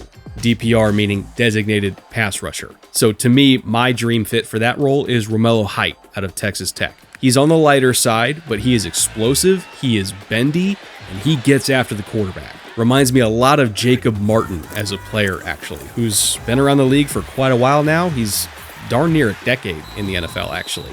And again, he was a slender but bendy and explosive DPR that continuously gets work in this league because he is good at that. I have a lot of other defensive linemen on this team that can stop the run, but when we actually get to 3rd and 8, I need somebody who can finish the deal. That is Romello Height. So again, just recapping this whole plan here, if you come out of this draft with a pass rusher, 3 offensive linemen, and a tight end and a backup running back, that's a success. And then as long as the rest of the team just stays healthy, this team could go on another actual real run this season. Let's go, let's dominate. Dominate 3, 1, 2, 3. Now, from the Bay, let's head over to Dallas, where they have not 1, not 2, not 3, but 4 edge rushers as impending free agents. Sam Williams, Jadeveon Clowney, Dante Fowler, and Peyton Turner. That is one of the bigger needs that people might not realize about this team is edge. And not to mention Donovan Wilson is also a free agent. Brandon Aubrey is a free agent, but if they let Aubrey go, they're insane. I don't think they will. He's the best kicker in the NFL, in my opinion. That's why they trusted him. Wow. Never a doubt. Kenneth Murray is a free agent. Miles Sanders is a free agent, as well as Jalen Tolbert. And George Pickens was about to be a free agent before he got tagged, which is an interesting point to me because a lot of people were wondering if it was even possible for them to keep him in the first place. Just looking at their cap space on paper, it looked like they couldn't. But you have to remember, the way Dallas structures their contracts, they make them very fungible, I guess is the best way to put it. Really, to me, the bigger issue that Dallas has to contend with is that they don't have a 2nd round pick and they don't have a 3rd round pick. They do have 2 firsts though, so if I had to guess, they're probably going to trade down from one of those 1st round pick slots and try to pick up a 2 and try to pick up a 3 and replenish the amount of rookie talent they can bring in. Again, likely going to trade down here from one of those 1st rounders, but let's just pretend for a second that they don't. What would they do with those 1st round picks? To me, I think Keldrick Folk with their first round pick would be a really intriguing fit. He's big, he's really athletic, he's excellent against the run already, and he has sky-high long-term upside. They already have a bunch of completed finished products on that defensive line. They could stand to have a high upside developmental type pick on that D-line who's already really good at one thing, which is, again, playing the run. And since this team uses so many 5-man surfaces, they need another bookend edge across from Ezeraku anyway. So I think Keldrick Folk, very, very sneaky fit for Dallas in round 1. But if they don't happen to go edge in round 1, that's where things can get even more interesting. Dallas is a sneaky good fit for Sonny Styles. We could see him easily go there and just slide next to DeMarvion Overshown. How's that for a linebacker duo? Really rangy, really athletic between the 2 of them. Or they might even go corner early in round 1. They play match zone principles. It's very tight zone coverage that often just kind of plays out like man. Like even within their zone coverage calls, you often see these outside corners just playing man coverage. Look at Quinyon Mitchell over in Philly. Like that's the same system that they're going to be playing in Dallas. Even in their zone coverage calls, Quinyon is playing man most of the time. So this defense needs capable man corners outside, which is where Jermod McCoy from Tennessee comes into the picture. He would be a very, very sneaky fit in Dallas. Or even his teammate, Colton Hood, also at Tennessee. Great press man corner. He would be a good fit here too. Overall, this team is going defense with both of these 1st round picks, or if they trade down with one of them, if they get a 2nd and a 3rd, they're probably going defense with those as well. Their offense is fine. They're going to be able to score. Dak is awesome. CD is awesome. Javonte is awesome. Pickens is awesome. They can put up points like nobody's business. Similarly to the Bengals, as long as the Cowboys defense is just average next year, they'll make the playoffs. I really do believe that. Keeping it in the state of Texas, we're going to head down to Houston, who's in a very precarious position at the moment. Entering free agency, they traded away Titus Howard as well as Juice Scruggs and a couple draft picks in order to get back a 5th rounder from Cleveland as well as David Montgomery from Detroit. And then following that, they extended Trent Brown on a 1-year deal as well. So they have their 2 starting tackles set, but the entire interior offensive line is definitely not set right now. And then on top of that, they also have a bunch of key pending free agents too. Sheldon Rankins, Christian Kirk, Ed Ingram, Tim Settle, Danico Autry, Folo Fatukasi, Derek Barnett, Jimmy Ward, Nick Chubb. Not all of those guys are huge impact players, but they all did play a bunch of snaps, and they don't have a whole lot of money to work with. The Texans inking pass rusher Danielle Hunter to a 1-year, more than $40 million extension coming off a 15-sack season. But for now, let's just pretend that they are, as reports have indicated, in on the Cade Mays as well as Wyatt Teller sweepstakes. Still have to fill one interior line spot, and on the defensive side, they're going to have to replace a big chunk of their defensive line too. At minimum, they're going to need a guard, potentially also a center, depending on what happens in free agency.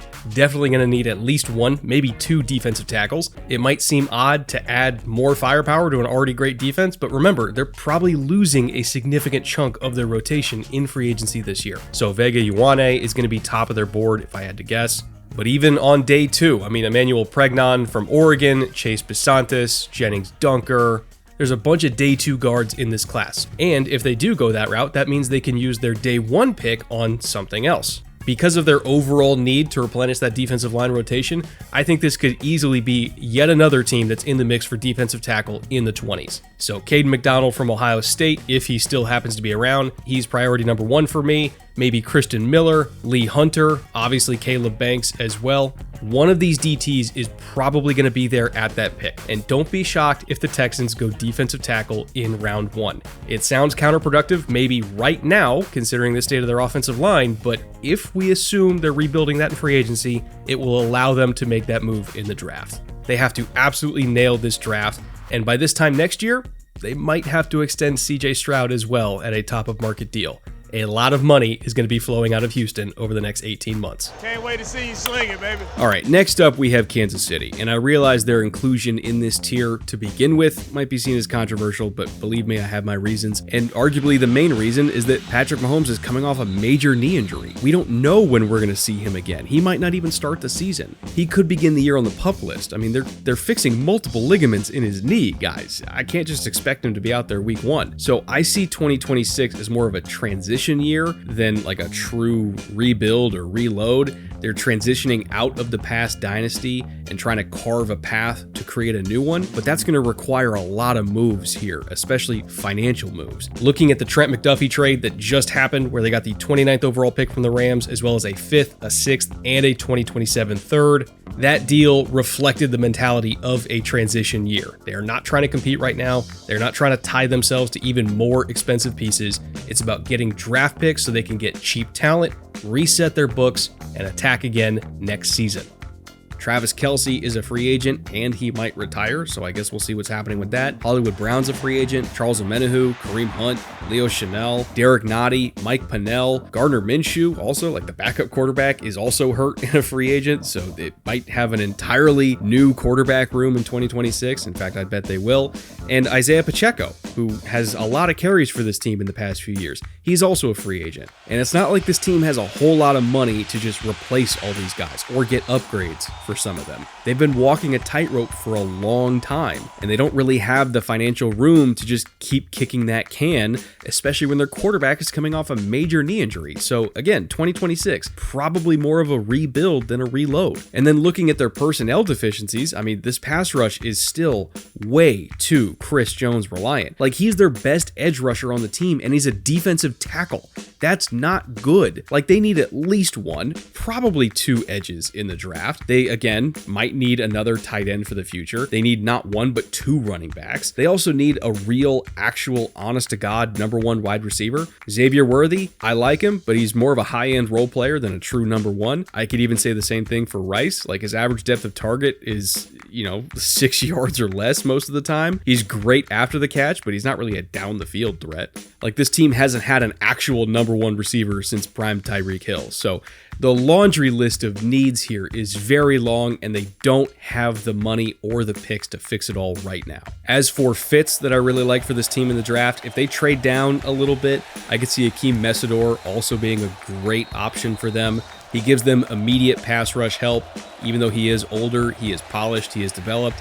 And if there's one thing this team needs, it's just a polished, developed edge rusher that can actually contribute and give Chris Jones some help. I would also say, by the way, on that edge note, this is another team that makes a lot of sense for Joshua Joseph early on day 2. They would have to hope that he gets past Houston, but if he does, I could see them even double dipping at edge, even if they take one in round 1. Still take Joshua Joseph in round 2 and just once and for all fix that pass rush. Now, outside of pass rusher, this is naturally going to be one of the teams that is most linked to Kenyon Sadiq at tight end, which because of the whole Travis Kelce of it all, obviously makes a lot of sense. You're also going to see a lot of people linking them to Jeremiah Love, but I don't think Jeremiah Love's falling that far. However, I could see them taking Jadarian Price early in round 2. If they don't get Josh Joseph, Jadarian Price is my fallback option. The only running back in this class that is better than Price is his own teammate in Jeremiah Love. I think he is a wonderful player. Absolutely would be the lead dog in that backfield on day 1. So if they come out of these first 2 rounds with an edge rusher that can actually pass rush and a running back that actually has completeness to his game, he's not just a short yardage guy, that's a pretty good start to me. 3rd round, I think that's a great destination for Ted Hurst. If they're still looking for that lengthy, tall, outside receiver with great ball skills, Ted Hurst would be a great fit for them. Like, there's a way for them to address most of their needs in this draft. But boy, it's a tall order. In my opinion, 2026, that is not the rebirth year for the Chiefs. It's 2027. But for 2027 to hit like that, they need to nail the 2026 offseason. So we'll see what they do. You're the man! It is a dynasty! And then finally, rounding off this monstrous middle tier, we have the Baltimore Ravens, who once upon a time had arguably the best operation in the league. Offensively and defensively, they had a stacked roster, they had an MVP quarterback, they had a great coaching staff. I mean, in 2023, the Ravens had everything a fan could ever want. And now, well, there's a lot up in the air. Key impending free agents, we have Tyler Linderbaum, Isaiah Likely, Draymond Jones, Alohi Gilman, DeAndre Hopkins, Kyle Van Noy, and Daniel Fa'alele. Although, to be honest, I probably was going to replace Fa'alele in the draft anyway, but still, he's going to get paid by somebody. The good news is that this team has a high volume of picks. They have a 2nd, a 3rd, a 4th, 4 5th rounders, a 6th, and 2 7ths. So no matter what, there's going to be a high volume of cheap, ideally productive talent on this roster, so their cap situation can stay relatively stable. The key question is, what do they do with those picks? My top needs for this team are pass rush and offensive line, as with a lot of other teams. If you're not good in the trenches, you're really not going to go anywhere. We don't really know what's going to happen with Nnamdi Madubuike. Maybe he comes back, maybe he doesn't. That's obviously a needle mover for them. If he doesn't come back, 3 technique goes way up the list of needs. But for now, I'm thinking about adding another edge.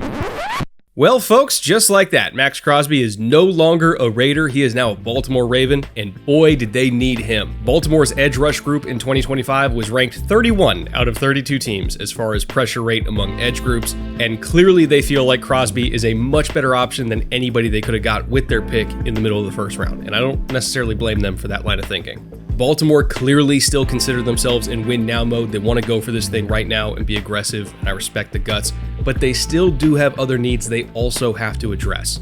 Edge was the big one, but interior offensive line is right behind it. Daniel Fa'alele is not cutting it at right guard. He's a free agent, and they're probably going to upgrade from him anyway. They don't have a 1st round pick now, so I'm looking at day 2 guards for them. Pregnon from Oregon, Besantis from Texas A&M, Dunker from Iowa, all the usual suspects. Any of them fit the Ravens here.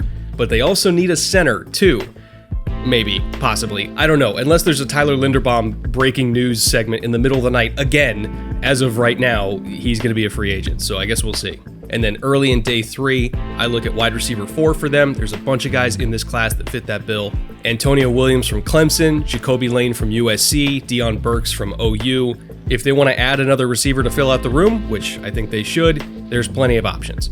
Overall, the Ravens didn't have that many needs going into this offseason, but those needs were really, really big, and they are already halfway done with filling them. The rest of the plan is very clear in front of me. I think they can do it. We'll see if they get the job done over the next week. Down he goes! Crosby on 3rd down. It's time for the top tier. reload.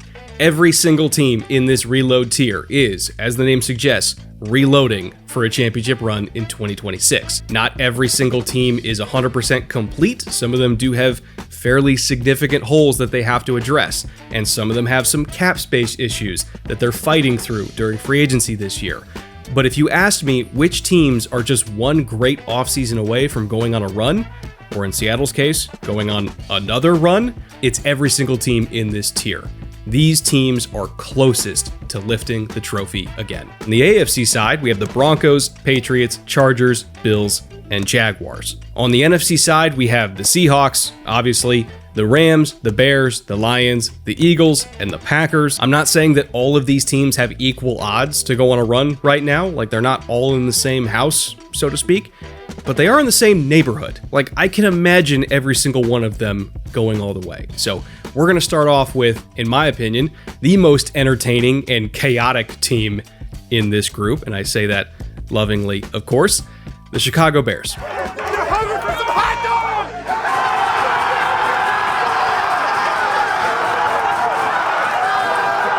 The Bears are in a really interesting spot this offseason because their cap situation isn't necessarily bad, but they do have to earmark a lot of their available money for future deals down the road. This year, their top priority is probably re-signing Darnell Wright to a massive, likely market-shattering extension. He's one of the very best tackles in the entire NFL and will be paid as such. But after next year, they're also likely going to have to do a big extension for Caleb Williams. Rome Odunze is going to be up for an extension, and even DeAndre Swift at his current trajectory might end up getting paid by this team again as well. So even though right now, yes, they can get up to about $76 million in cap space with restructures, they could, in theory, sign all of their free agents back. Nashawn Wright, Jaquan Brisker, Kevin Byard, Braxton Jones. If they wanted to, they could do that. But they kind of have to be smart with their money and really save it for the big deals next year. If I had to guess, Kevin Byard is going to be the only free agent this year that they really make a big effort to bring back, which means Braxton Jones, Brisker, and Wright are all going to hit the market. Now, as for the draft, their big needs are just defense in general. I don't care if it's defensive tackle, edge, linebacker, safety.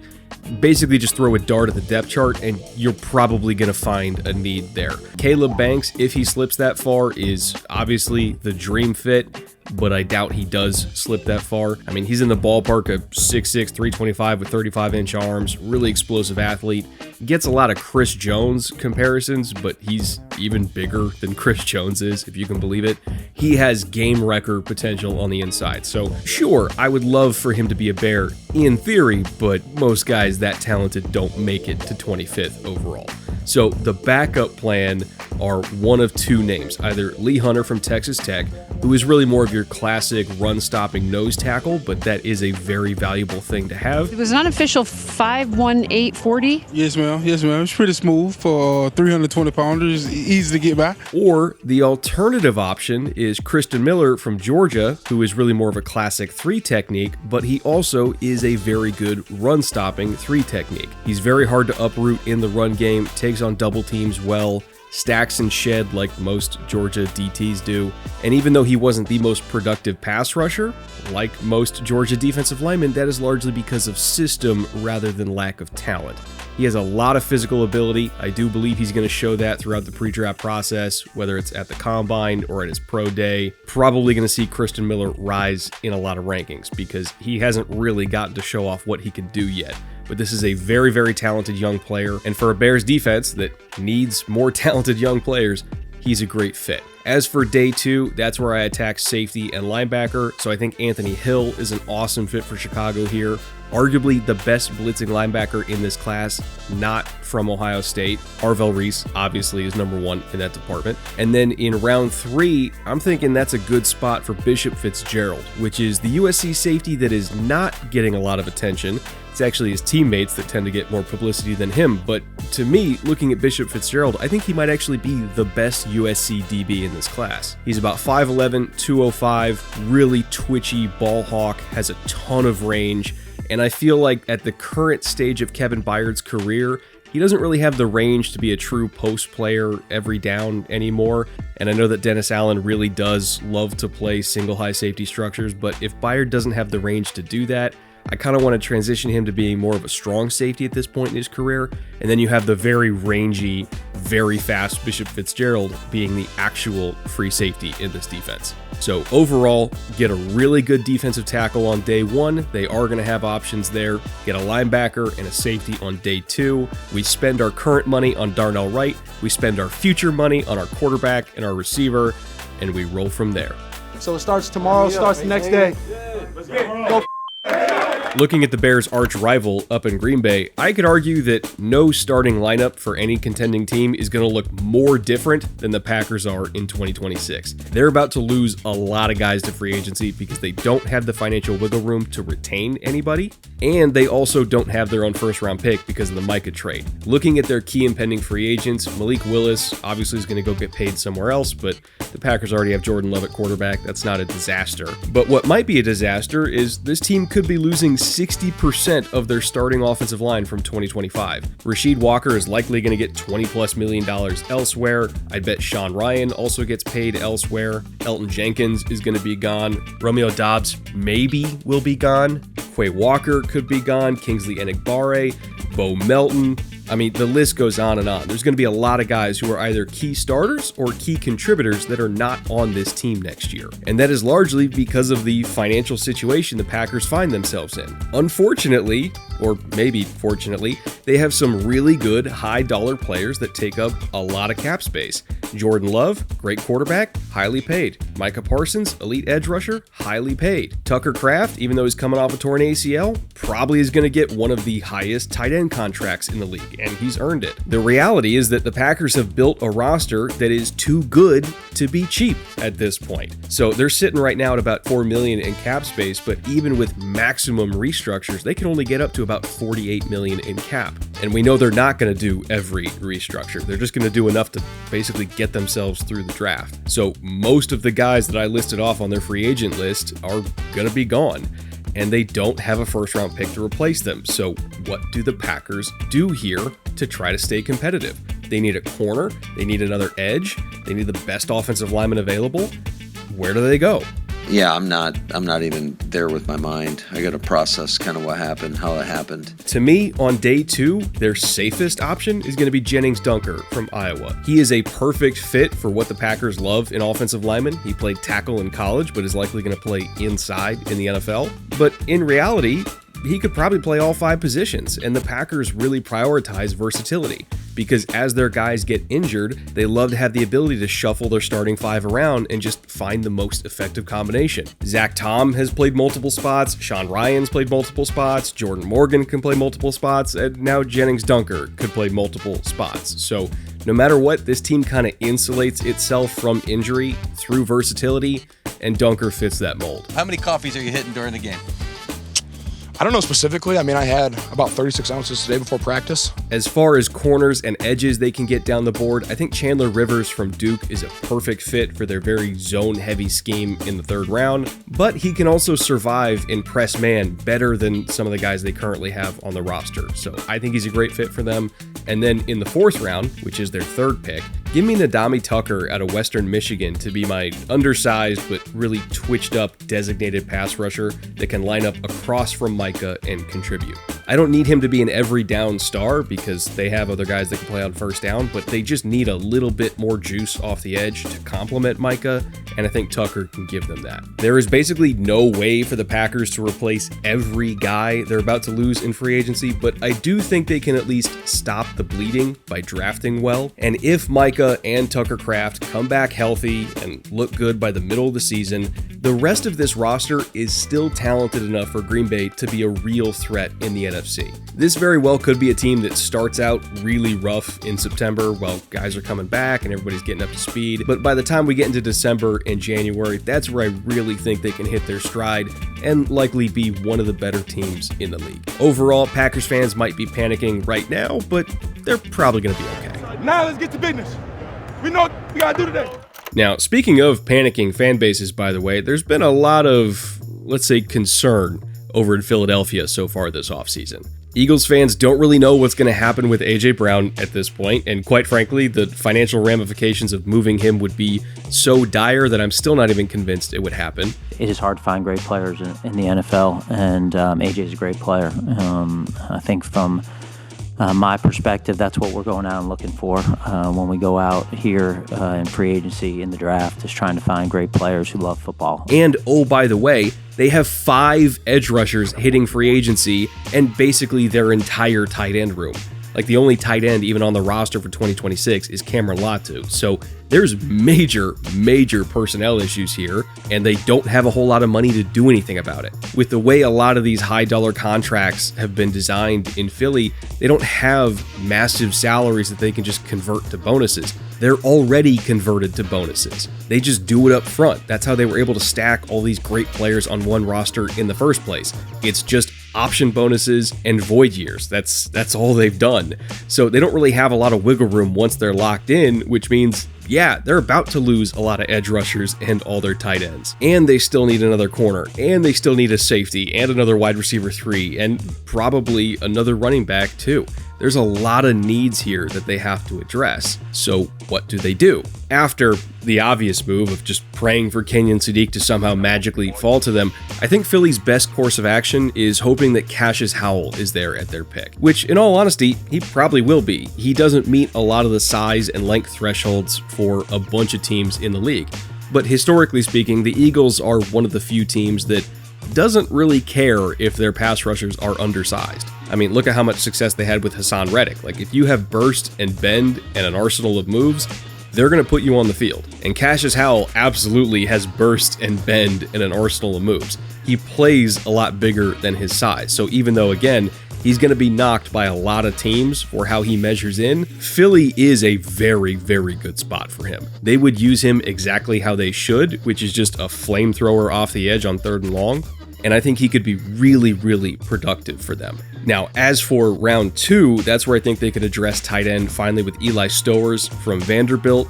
He's not a traditional wide tight end in any sense of the word. He's really more of a big slot, but he's a darn good big slot at that. In fact, and I got this tidbit from Adam Carter, so shout out to him, the only tight end prospect since 2018 with the following production numbers was Eli Stowers. Yards per route run over 2.5 in one season, career contested catch rate of over 40%, missed tackle rate over 25%, and yards after catch per reception over 7.5.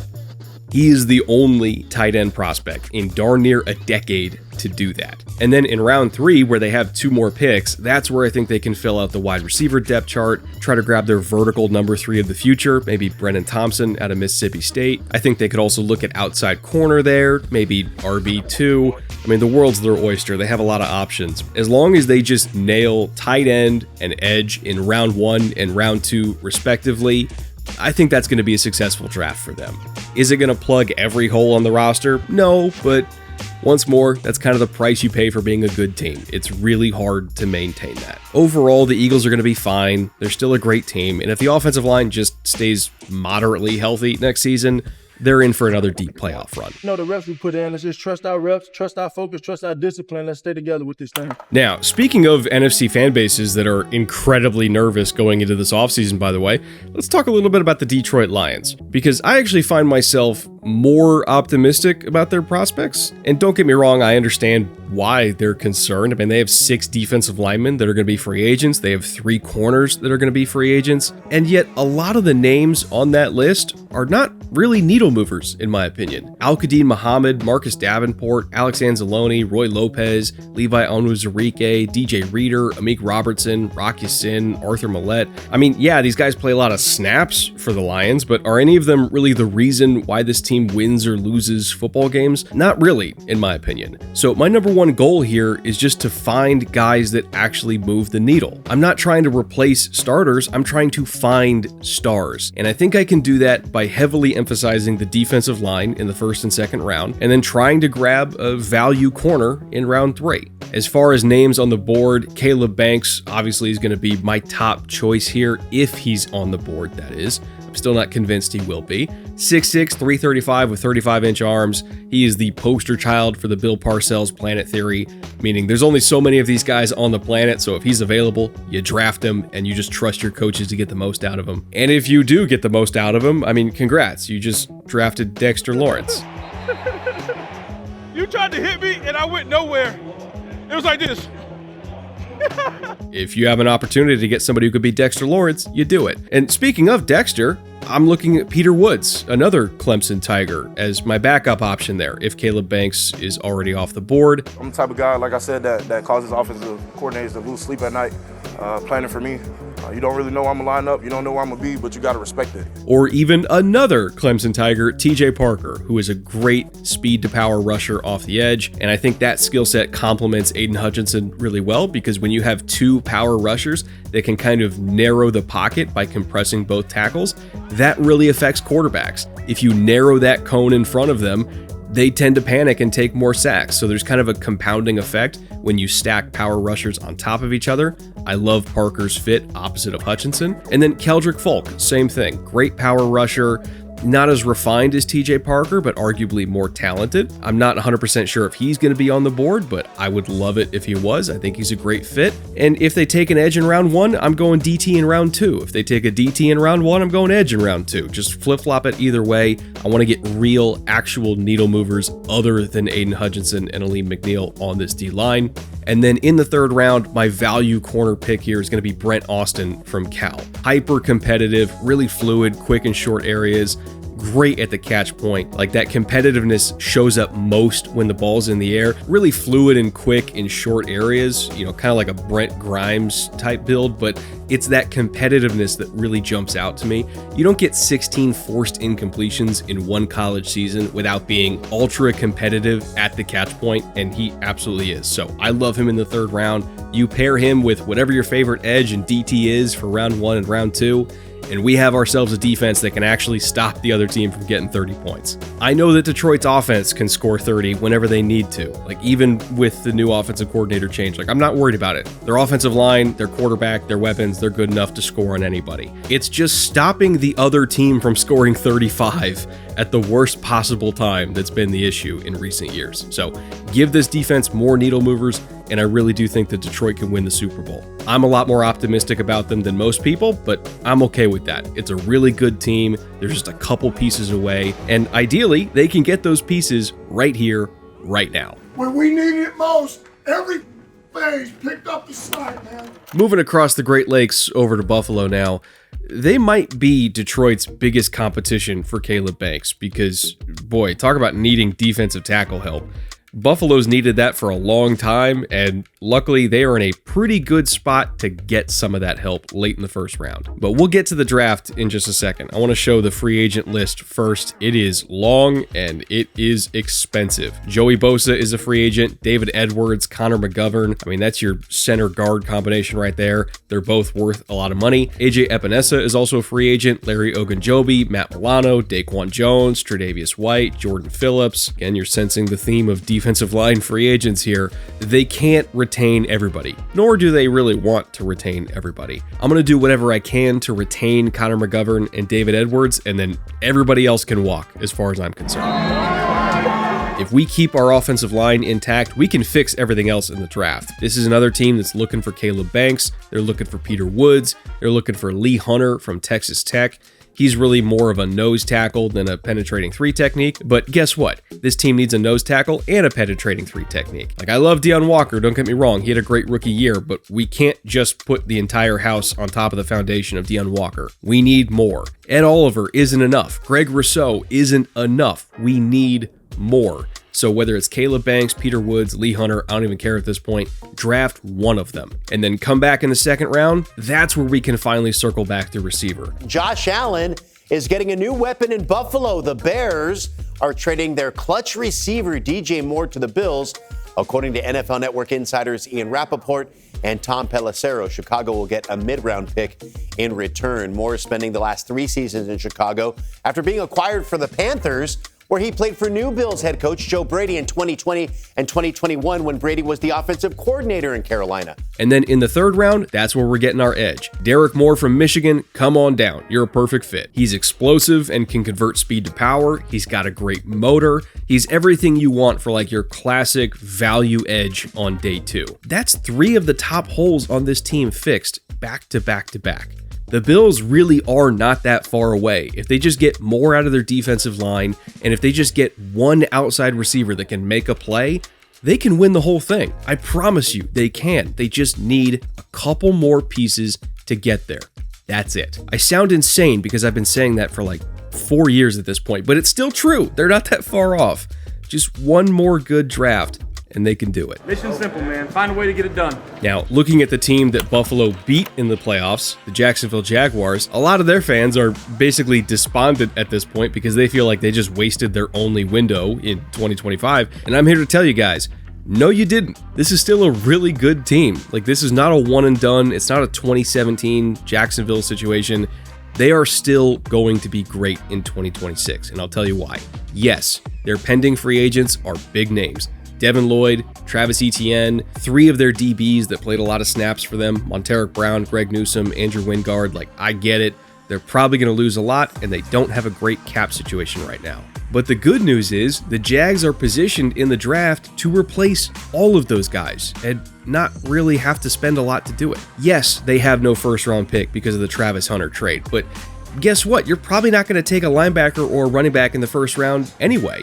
Anthony Hill from Texas is going to be there in round 2, and he's a perfect fit for them. He's long, he's rangy, he has some edge rush experience too. Again, probably the best blitzing linebacker in this class, not named Arvell Reese. And he's also shown really good feel for zone coverage too. He had a pick against Georgia that looked exactly the same as some of the picks that Devin Lloyd had in Jacksonville. Like, he's a day 1 starter, and they're going to get him on day 2. I'm not worried about linebacker, and I'm not worried about running back either. In round 3, you can get Jonah Coleman from Washington, add him to the running back rotation. He's a great pass protector too, like he has 3-down utility. And then for tight end, how about we add another playmaker there? Michael Trigg. He'll be our go up and get it guy from Baylor. I know Jags fans have been frustrated by pass catchers that can't actually catch passes in recent years. Lawrence with time. Brown drops it. Boy, that ball was on target, but through the hands of De'Ami Brown. Well, Michael Trigg has some of the best hands you're going to see in this draft. He makes absolutely ridiculous catches on the regular. And then we also have one more third round to work with. So for fun, let's add another rough and tumble edge to the rotation in Mikhail Kamara from Indiana. He can become an immediate down eater that can reliably stop the run, and he's also extremely effective on stunts. What I'm trying to convey here is that Jacksonville is fine. They're going to be good again. I'm not worried about it. It's not a one-year wonder. They retained their coordinators. They're gonna get back talent in the draft. Travis Hunter's coming back, and he's actually gonna be one position full-time finally. Trevor Lawrence turned the corner last year as soon as they got Jacoby Myers. Like, he completely transformed this offense as a mid-season receiver pickup. Parker Washington's a badass. Like, this team is good, guys. You're allowed to have hope. You're allowed to believe you can go on a run. I can't believe me as a Texans fan have to say this to Jags fans. You're good. Moving on, let's talk about the Chargers, who already are having an offseason for the ages. I mean, just picking up Mike McDaniel on its own, I thought was one of the best moves of the offseason. Yeah, if you can't beat them, join them, I guess. So any free agent that they want to bring back, they can easily afford to do it. Primarily means Odafe Owe and Khalil Mack. If they want to bring back both of them, which they should, they can easily fit that in.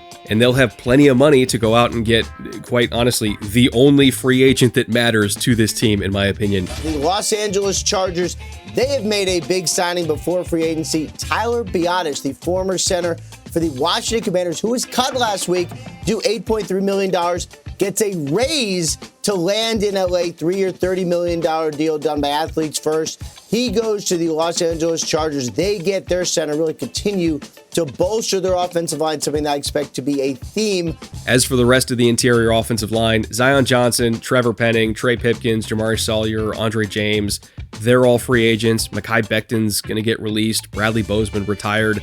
Pretty much the entire interior offensive line group is gone at this point, and that's where the draft comes in. Vega Ioane is likely long gone by the time the Chargers get on the clock, but if he's not, he's the easy pick, but more likely you're probably going to have to take something that's not a guard in the first round and then heavily attack guard on day 2. So who would that be? In my opinion, Emmanuel McNeil-Warren from Toledo is a perfect fit for this system. He's big, he's rangy, and in particular, I love the angles that he takes in zone coverage. Like when he sets his angle and he's tracking the ball, he pretty much nails it every single time. You don't really see him drastically changing his angle when the ball's in the air a lot. Like he just judges it extremely well right when it comes off the quarterback's hands. He's very efficient at getting to that spot, and he takes great angles in the run game too. Like he just has a natural feel for space and pace, and you just can't really teach that. So I love Emmanuel McNeil-Warren for this defense. You put him on the field with Derwin James, and you can do a lot of fun things with this safety group, which then allows us, again, to attack guard on day 2. Jennings Dunker, I've said his name before. I'm going to say it a lot throughout this draft season. He's a great fit for this Chargers run game. We expect it to be very wide zone heavy. He is a great wide zone run blocker. His center, Logan Jones, who's going to be a day 3 pick, you could even bring him in to be a backup center for you that can also play guard in a pinch if you just want like a swing interior player. Logan Jones, file that name away. He's awesome. But if you don't get Dunker on day 2, I'm looking at Jalen Farmer from Kentucky. He's not as traditional a fit for a wide zone offense, but he's still a great pass protector, and he's extremely powerful as a run blocker. So even if you're not running wide zone exactly the same way, he still gets so much vertical displacement that, I mean, a good block's a good block at the end of the day. So I think Jalen Farmer, you could absolutely justify that pick, or Chase Bisontis from Texas A&M, who's mocked a lot to the Chargers by a lot of people. He's kind of my break glass in case of emergency pick here. Like if we just need a starting guard that's going to be reliable in pass protection on day 1, I think Chase Bisontis is your guy. No matter what, there's going to be a guard there in the second round, and that should be the pick. So overall, this Chargers offseason, you bring back your edge rushers, you draft a guard, you brought in a new OC already, you still have all of the young talent you've brought in the last 2 years, you're getting your tackles back healthy. I mean, this offense could be really, really exceptional. And I mean like immediately, like out the gate, 30 plus points a game. That's how good I think this team can be. Steps up to the end zone. Touchdown, Quentin Johnson. We have 4 teams left in this show, and they just so happen to be the last 4 teams left in the 2025 season.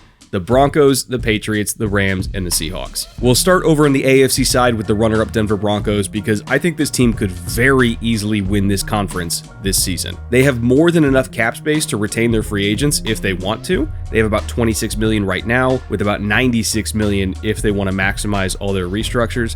And their pending free agents aren't really that expensive. The main one they're going to retain is probably John Franklin Myers. Maybe they bring back PJ Locke too, as well as Adam Troutman, but none of these guys are super high dollar free agents, so they can retain their core if they want to. And as far as key needs in the draft, there's really only 2 that are glaring to me at this point, and it's linebacker and tight end. Those are very manageable to get on day 1 and day 2.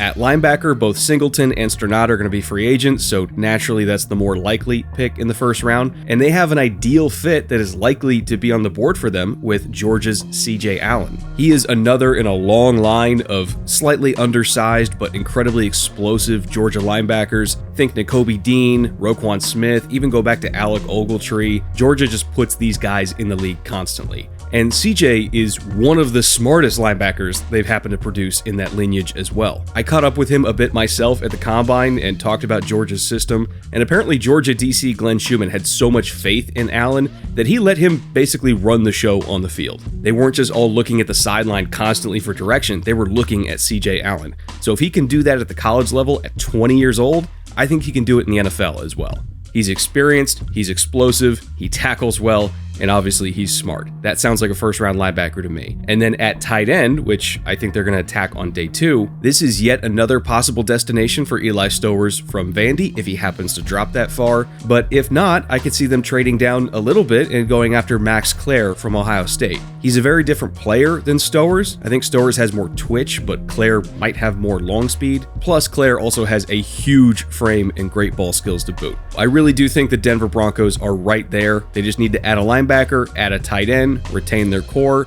and they're ready to go. To me, they are the favorites to win the AFC. Our jobs is to win, to win, and to win, and to win. Which, of course, brings me to the team that actually won the AFC last year, the Patriots. Yeah, let's go, boy.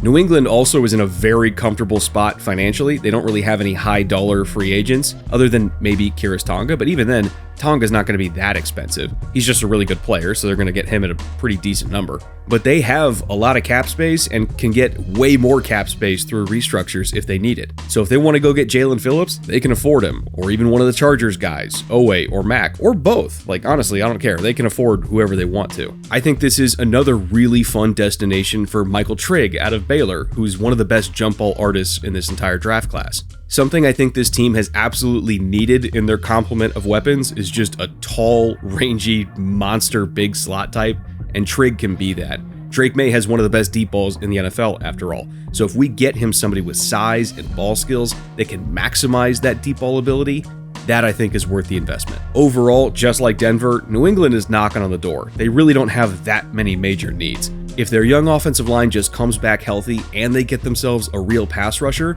I don't see why both them and Denver can't be back in the AFC Championship game again next year. You changed my life, dog. We're just getting warmed I up. swear to God, you changed my life. Flipping things over to the NFC side of Championship Sunday, let's talk about the LA Rams, who now find themselves in the exact same position they were in a half decade ago.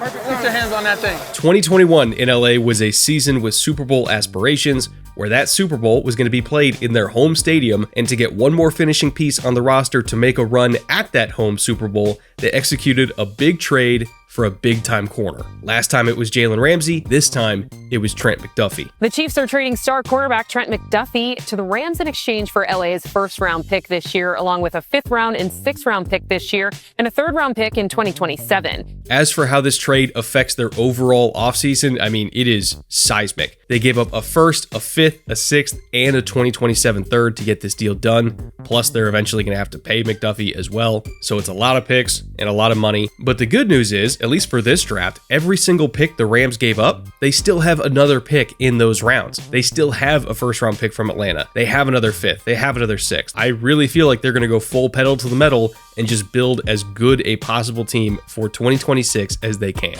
The Rams continue to do work, continue to pay members of the secondary. Cam Curl stays in LA. As for the Rams' second and third round picks in this draft, I think they look at edge again and potentially even right tackle. And that's simply because they're going to have to plan for losing Byron Murphy next year, and also Warren McClendon is going to be a free agent as well. You insulate yourself from injury, and you potentially have some answers that are cheaper in the future. Overall, the Rams are ready to win right now, and the moves they've made so far indicates they know that too. And as long as they can just figure out the post-Stafford quarterback situation, they're probably going to be okay. Will they be able to knock Seattle off the throne in 2026? I'm not entirely sure yet, but if there's any team that could, it's them. We want to dance. Earn the right to dance. Okay, here we are, the last team in today's show, the reigning Super Bowl champion Seattle Seahawks. We want the Super Bowl. They called me a madman when I came on this channel last offseason, and I said the Seahawks were a better team than everybody thought. They laughed at me even, but who's laughing now? Sometimes I accidentally get things correct. Now, never mind the fact that in that same show, I also said the Raiders were going to be a better team than people thought. We all make mistakes. I'm just going to conveniently ignore that one. Back to the Seahawks, there's no reason why this team shouldn't be the favorite to repeat in the NFC. Well, maybe there's a couple reasons, but I think those reasons are maybe overblown. Yes, this team has a lot of pending free agents. Rashid Shaheed, Kobe Bryant, Boye Mafe, Josh Jobe, Kenneth Walker, Tariq Woolen, George Halani, Drake Thomas, Ty Okada. And I know not all of those guys are big names, but all of them are important. Not to mention they're also going to have to pay JSN a likely market-shattering deal, and probably do the same thing for Witherspoon on the other side of the ball. And, oh, by the way, they're probably going to give a raise to Darnold, too.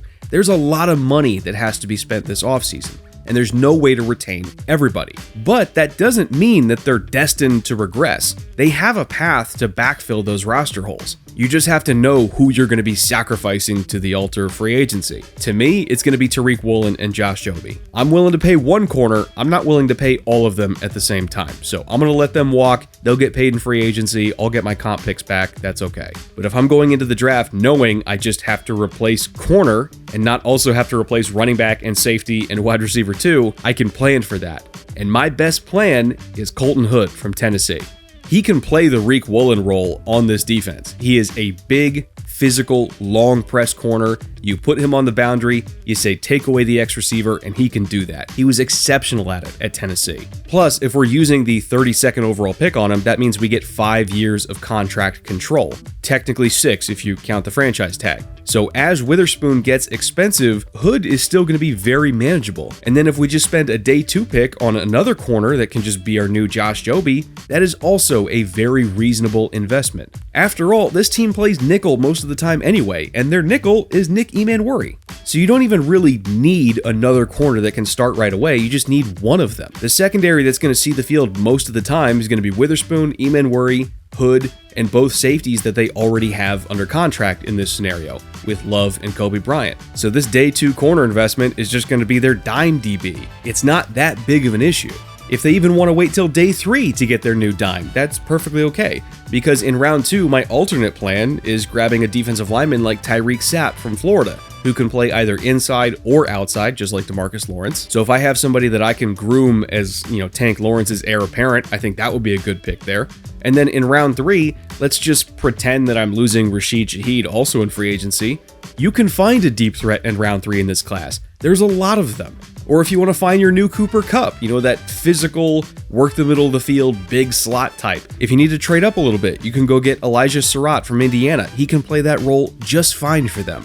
I know there are some Seahawks fans that are panicking because they're looking at the free agency list and they know how much money they have to pay their stars and they think that, maybe the dynasty is over before it began, but I think they're fine. Their needs are manageable. They have money. They have a great GM. They have a quarterback. They have a coach. I hate to be the bearer of good news, but the Seahawks are here to stay, folks. They're not going anywhere. They're my number 1 team in the NFC right now, and they're probably going to be my number 1 team in the NFC in August. It's an elite organization with elite talent and elite coaching. What else do you want? If that doesn't sound like a Super Bowl favorite, then I don't know what is. Yeah! Yes, sir! That wraps up today's show. I want to thank you for watching if you're still here. The algorithm gods really do appreciate it. But more importantly, I would like to get your feedback and suggestions. We talked about every single team in the league today, obviously, but there are so many more topics we could dive into this offseason. We have a long way to go until training camp. So whatever you want me to talk about, I would love to get your ideas below. I am here to serve you. Thank you again for watching, and I'll see you soon.